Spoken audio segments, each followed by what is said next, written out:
You know that feeling when background noise suddenly becomes the loudest thing in the room? That's what happened to me last night, when the static on my baby monitor shifted from white noise to something sharp, like it was tuning into a frequency I was never supposed to hear. I was up late, folding laundry, the monitor propped on the windowsill, its screen light glowing. My baby had been fussy, so I kept an ear out, half listening to the soft hiss.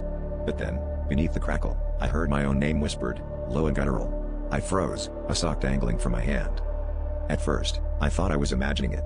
Sleep deprivation does weird things, but then the voice, warped and distant, started describing my every move: gray shirt, black leggings, hair in a messy bun. My heart stuttered. No one else was home.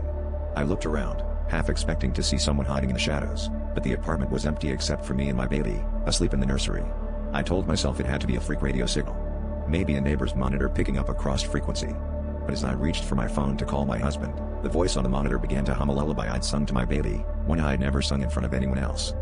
That's when the knocking started, soft at first, like the gentle tap-tap of a curious child, then louder, insistent, coming from the nursery door. My legs went numb. I watched the monitor, desperate for an explanation, but the screen was just static, flickering between shadows and light. The voice on the monitor stopped humming and whispered, "Let me in." I stood rooted to the spot, unable to breathe, the knocking growing more frantic. I finally mustered the courage to creep down the hallway, phone clutched in trembling hands. The knocking fell silent as I reached the nursery. I pressed my ear to the door, listening, nothing but my own ragged breaths.